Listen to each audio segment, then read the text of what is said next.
You are watching Whereas Xirtus. in Hungary, supposedly, they just passed a new constitutional amendment, or maybe not amendment, a change of the constitution, where the main two things, at least what they promote on the media, is number one, they declared, just like they did in the UK recently, that there is only two biological genders.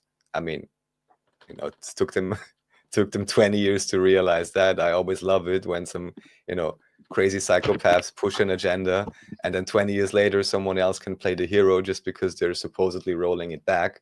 But at the same time, what they did in Hungary is they said that any consumption of what you would call, I guess, street drugs, even the tiniest amount for personal consumption, now supposedly is put under even stricter regulation. So to your point, because they have a right-wing government, that's what they say. Although, yeah, from everything I heard, maybe this was already that period, I can hardly imagine that this is something that they are really enforcing 100% internally as well, because there's still a huge amount of money associated with this.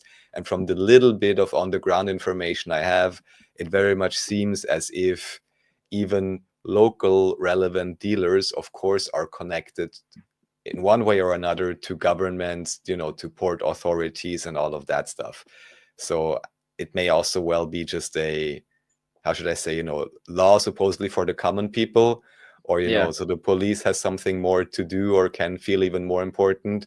Whereas in the back end, of course, with whatever intelligence ops, they are still shipping it around because it makes a lot of money for certain government officials and other, corporatist, industrialists, whatever it is.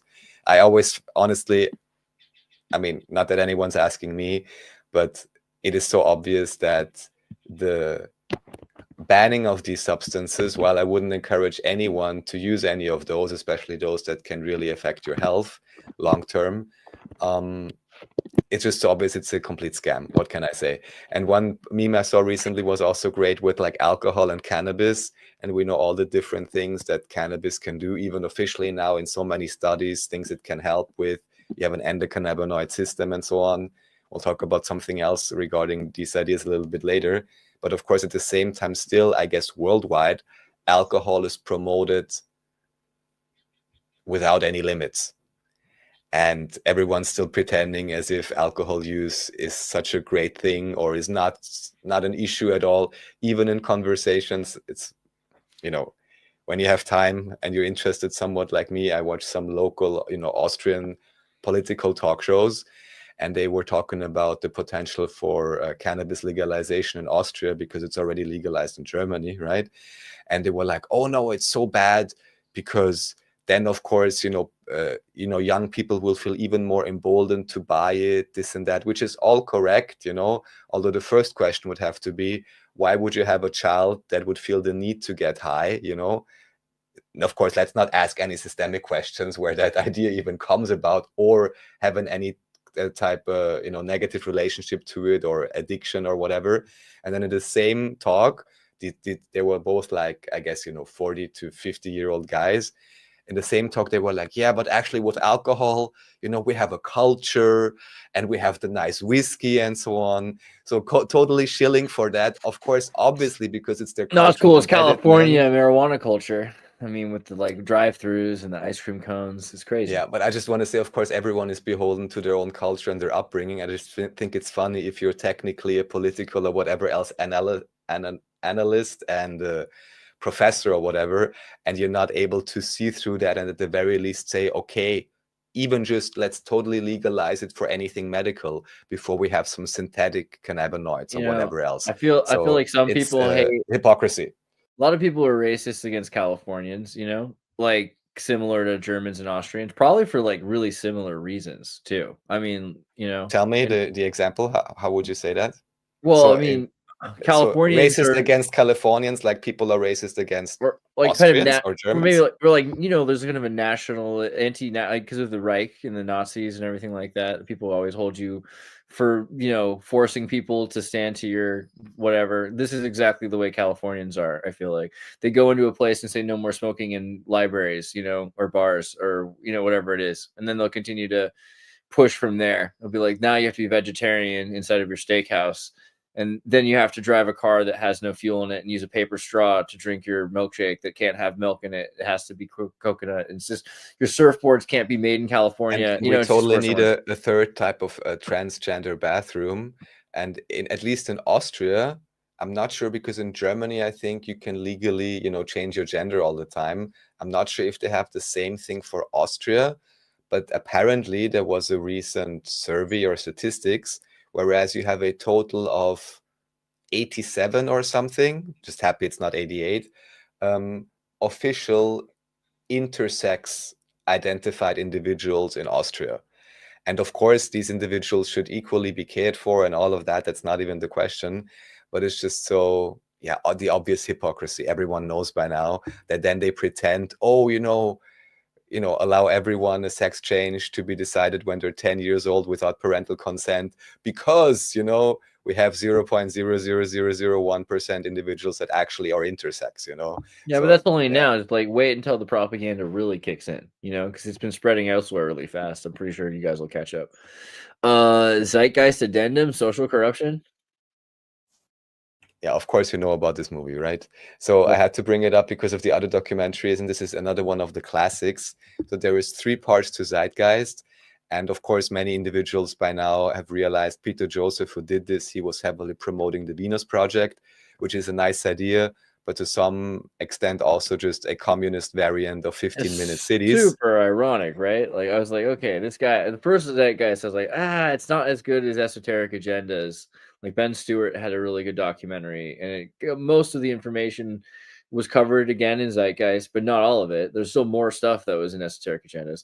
And then Zeitgeist took this really like anti-religious approach, and so with it tried to go down on spirituality, and it wasn't the right direction. Whereas like Ben Stewart went from Esoteric Agenda to Kymatica, which was more about, subatomic energy or wave energy or resonance frequencies and things like that. So Can you Kymatica pull up that video? Because I don't think I've seen it. So anyhow, this one is definitely recommended to watch for everyone. I think this was the first time for me.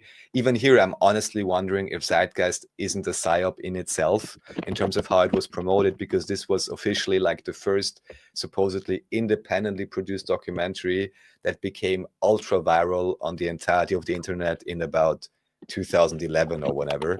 I don't even know, if I'm thinking of it now, where I saw it, if this was on YouTube or wherever it would even have been distributed properly. But what's great about it, it just explains the very basics of fractional reserve banking. So for me, it's like a classic in that regard. And Zeitgeist Addendum is mainly focusing on that. And that's certainly something everyone should at least have heard, right? Yeah. So they can understand a little bit better how banks actually work, that they're not really storing your money and they're not really taking your bills and giving it to the next guy, but through accounting. We've had on Professor Franz Hörmann, for example. They do all kinds of shenanigans with the accounting and the back-end system. Isn't this kind of like a World Economic Forum? Like the fact that he's pushing so hard for you will own nothing and be happy living in a resource economy. Doesn't that kind of frighten you about the Zeitgeist guy, making this like documentary series? That's why I'm saying inside is some kind of a psyop in itself as well. But still, I would wonder why they bring these things up so clearly with the Federal Reserve banking, because that part is certainly relevant to everyone who doesn't understand yet that banking is a huge scam, for lack of a better term. This is the one I always like, Esoteric Agenda by Ben Stewart. Okay, that's great. I haven't seen this. But today we have many great documentary recommendations. So everyone, you have like about 50 hours to watch.